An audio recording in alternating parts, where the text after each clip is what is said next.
Lectura del primer libro de los Macabeos, capítulo 1. Alejandro Magno. Todo empezó con las victorias del macedonio Alejandro I, hijo de Filipo, el cual saliendo de Grecia derrotó a Darío, rey de los persas y de los medos, y reinó en su lugar. Este fue el primer soberano del mundo griego.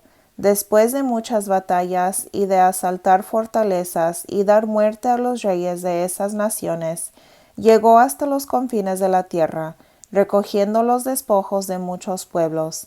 Y cuando el mundo se quedó callado y sometido a su poder, se puso muy orgulloso.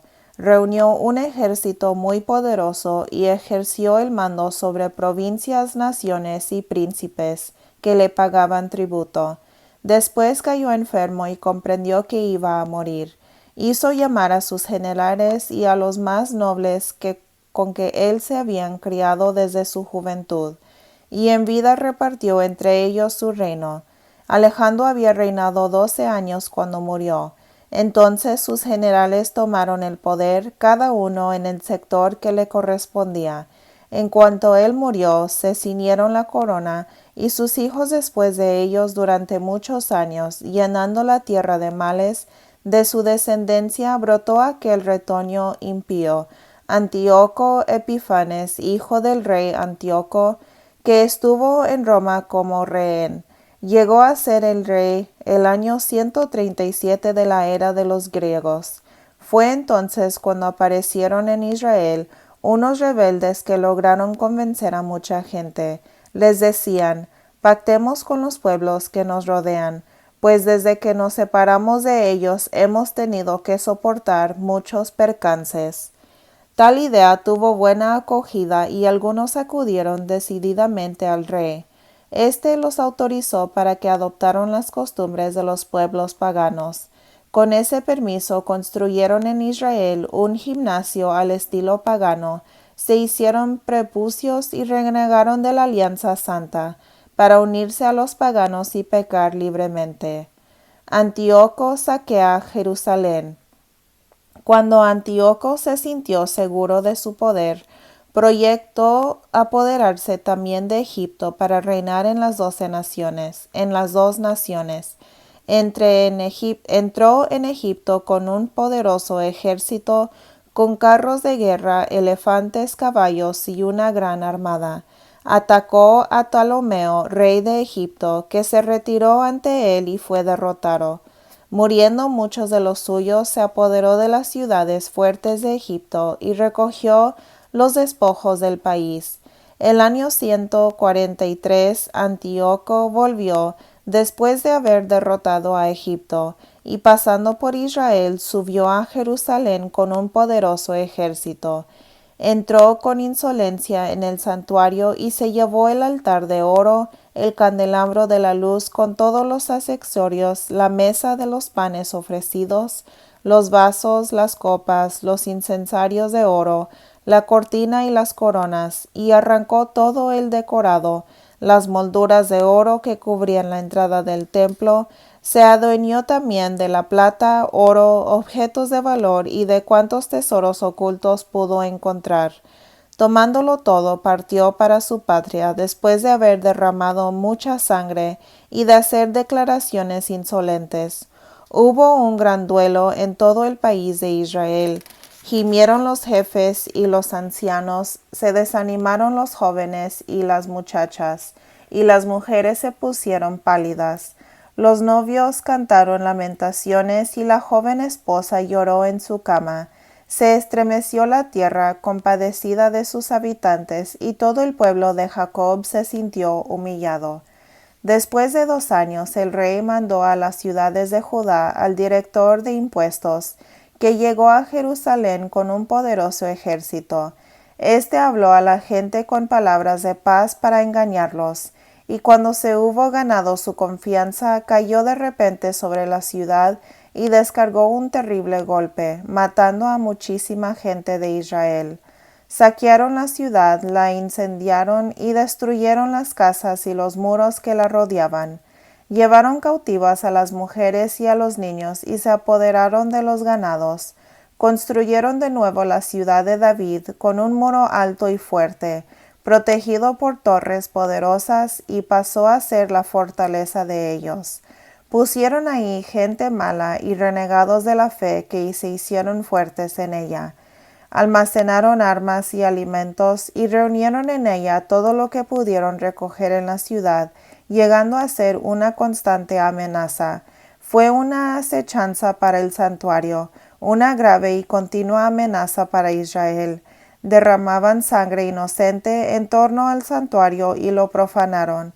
A causa de ellos huyeron los habitantes de Jerusalén, que se convirtió en una colonia de extranjeros y fue extranjera para sus hijos, que lo abandonaron. Su santuario quedó vacío como el desierto, y sus fiestas se convirtieron en días de luto. Sus sábados fueron burlados y su fama se cambió en desprecio. Tan grande como su gloria fue su ignominia, y su grandeza se cambió en duelo. La persecución religiosa. Antíoco hizo publicar en todo su reino un decreto. Todos los pueblos de su imperio debían abandonar sus costumbres particulares para formar un único pueblo. Todas las naciones paganas acataron el decreto del rey, y en Israel mismo muchos aceptaron este culto. Sacrificaron a los ídolos y ya no respetaron el sábado. El decreto que imponía costumbres extranjeras llegó a Jerusalén y a toda Judea. Según él, se suprimían las víctimas consumidas por el fuego, los sacrificios y otras ofrendas en el santuario.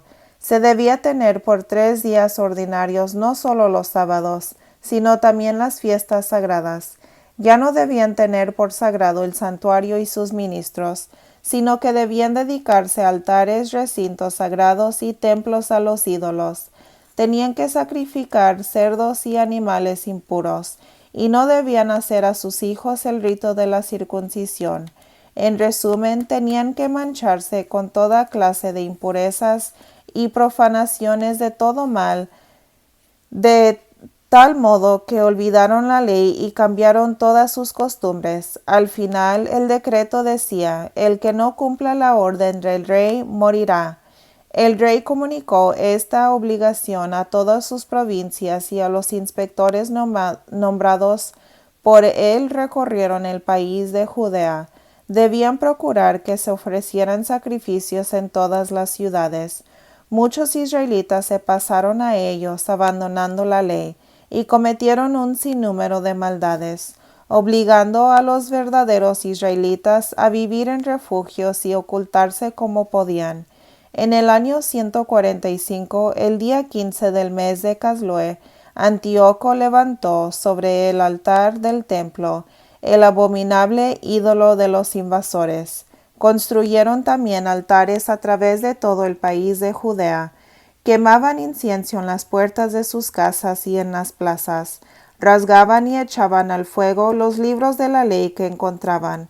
Al que sorprendían con el libro de la alianza y al que cumplía con los preceptos de la ley, lo mataban, pues así lo ordenaba el decreto real.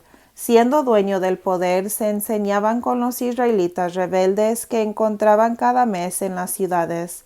Los días 25 de cada mes ofrecían sus sacrificios en el altar nuevo que habían levantado sobre el altar del templo. Las mujeres que, a pesar de haberse ordenado lo contrario, hacían a sus niños el rito de la circuncisión, eran muertas, junto con sus niños colgados de su cuello, como asimismo sus familiares y todos los que habían intervenido en la circuncisión. A pesar de todo esto, muchos israelitas permanecieron firmes y resueltos a no comer alimentos impuros. Prefirieron la muerte antes que contaminarse con aquella comida prohibida por la ley, que violaba la santa alianza. Enorme fue la prueba que soportó Israel. La rebeldía de Matatías, capítulo 2. En aquellos días Matatías, hijo de Juan, sacerdote de la familia de Jarib, abandonó Jerusalén y fue a establecerse en Modín. Tenía 5 hijos: Juan por sobrenombre Gadis, Simón llamado Tasi, Judas Macabeo, Eleazar, Abarán y Jonatán Apfos. Matatías vio los sacrilegios que se cometían en Judá y Jerusalén y dijo: Pobre de mí, ¿acaso he nacido para ver la ruina de mi pueblo y la destrucción de la ciudad santa? ¿Voy a quedarme sentado cuando está en manos de enemigos y sus santuarios en poder de extraños? Su templo ha quedado como hombre desprestigiado. Los objetos preciosos que hacían su fama fueron llevados como botín. Sus niños fueron asesinados en las plazas y sus jóvenes pasados por la espada de los enemigos. ¿Qué pueblo no ha recibido algo de sus tesoros y no se ha adueñado de sus despojos? Todos sus adornos han sido arrancados y de libre que era pasó a ser esclava. Nuestro bello santuario, que era nuestro orgullo, ha sido saqueado y profanado por los paganos. ¿Para qué vivir más? Matatías y sus hijos rasgaron sus vestiduras y se vistieron de saco, y celebraron un gran duelo. Entre tanto, los delegados del rey, que obligaban a los judíos a renegar de su religión, llegaron a Modín para organizar un acto sagrado. Mientras muchos israelitas fueron a ellos, Matatías y sus hijos se agruparon. Los delegados del rey, dirigiéndose a Matatías, le dijeron: «Tú eres uno de los jefes de esta ciudad, eres un hombre importante y conocido, y te siguen numerosos hijos y familiares. Ven pues a cumplir tú el primero la orden del rey, como se hizo en las demás naciones y como lo han hecho también los hombres de Judá y los que han permanecido en Jerusalén. Tú y tus hijos serán nombrados entre los amigos del rey, y les mandará oro, plata y muchos regalos más». Matatías a grandes voces respondió: «Aunque todas las naciones que forman el reino abandonen la religión de sus padres y se sometan a las órdenes del rey Antíoco, yo, mis hijos y mis familiares seguiremos fieles a la alianza de nuestros padres. Líbrenos Dios de abandonar la ley y los preceptos. No obedeceremos las órdenes del rey para apartarnos de nuestra religión, ni a la derecha ni a la izquierda». Cuando terminó de decir estas palabras, un judío se adelantó a la vista de todos para ofrecer incienso sobre el altar que se había construido en Modín, según el decreto del rey. Al verlo Matatías, su celo se encendió, se estremeció su corazón y se dejó llevar por su justa indignación. Se abalanzó sobre el otro y lo degolló sobre el altar. Al mismo tiempo mató al delegado del rey que obligaba al pueblo a sacrificar, y después derribó el altar.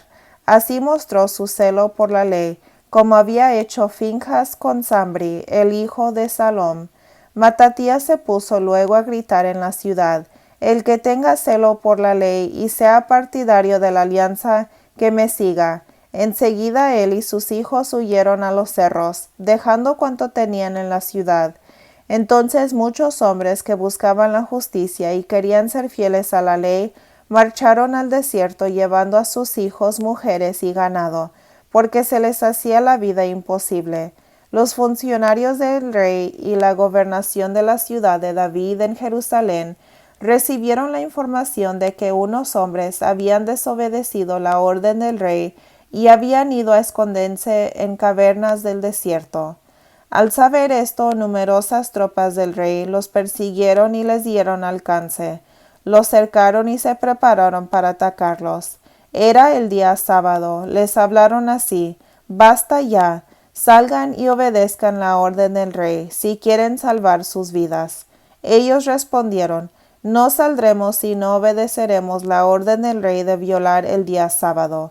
Los atacaron inmediatamente y ellos no se defendieron, ni siquiera les tiraron piedras ni intentaron cerrarles la entrada de su refugio. «Moriremos», decían, «por el cielo y la tierra recordarán que fuimos asesinados». La gente del rey los atacó aquel sábado y murieron todos, hombres, mujeres y niños, más de 1000 personas en total, además del ganado. Matatías y sus amigos, al saber lo ocurrido, celebraron el duelo. Sin embargo, se dijeron: «No podemos hacer como nuestros hermanos, sino que debemos luchar contra los paganos para defender nuestra vida y nuestras costumbres. De otra manera, pronto nos habrán exterminado». Aquel día resolvieron defenderse contra quien los atacara en día sábado, y no dejar que los asesinaran, como había pasado con sus hermanos en aquellos refugios. Por entonces se unió a ellos un grupo de los asideos, piadosos, israelitas valientes, entregados de corazón a la ley. Se les unieron también todos aquellos que huían de la opresión, y con esto se fueron fortaleciendo. Lograron formar un ejército y comenzaron a hacer justicia de los pecadores y renegados. Estos tuvieron que huir a países extranjeros para salvarse. Matatías y sus amigos hacían expediciones, destruían los altares, imponían el rito de la circuncisión a los que encontraban incircuncisos y perseguían a todos los desvergonzados. La empresa prosperó en sus manos, defendieron la ley contra los extranjeros y sus reyes y se impusieron a los renegados. Muerte de Matatías. Cuando se acercó su muerte, Matatías dijo a sus hijos: Ahora mandan los insolentes y los violentos. Es un tiempo de crisis en que Dios descarga su enojo. Por eso, hijos míos, tengan celo por la ley y arriésguense su vida para defender la alianza de nuestros padres.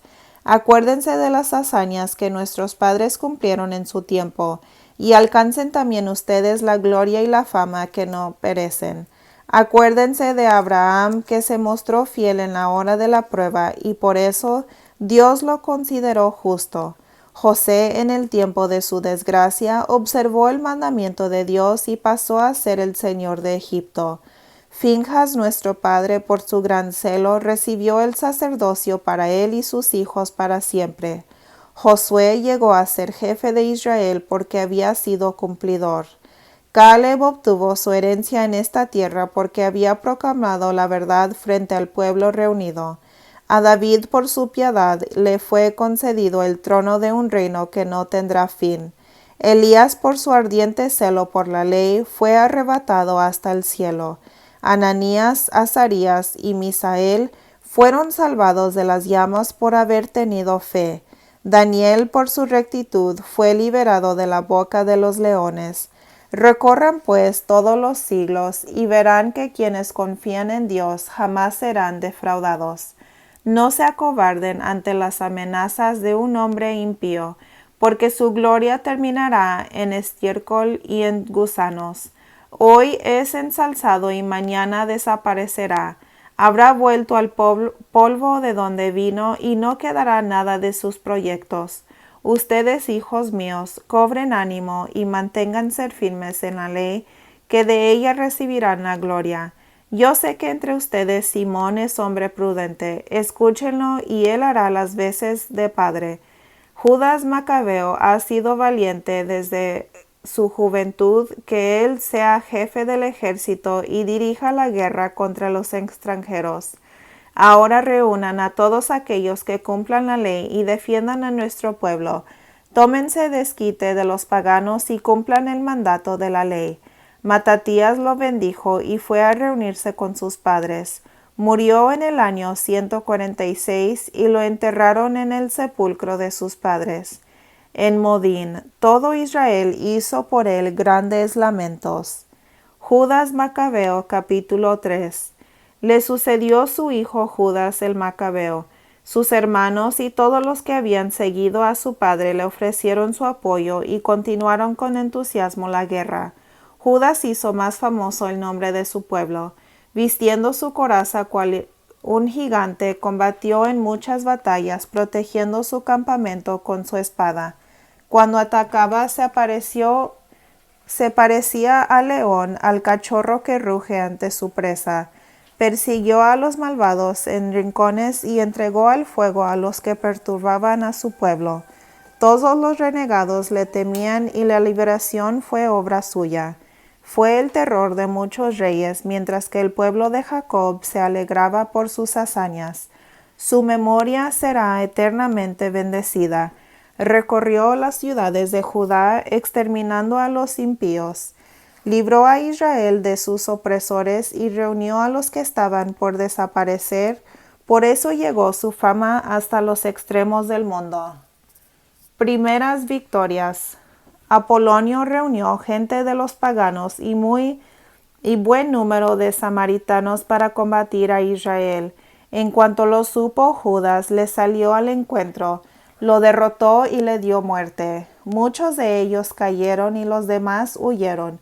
Recogido el botín, Judas se quedó con la espada de Apolonio y desde entonces la usó siempre en los combates.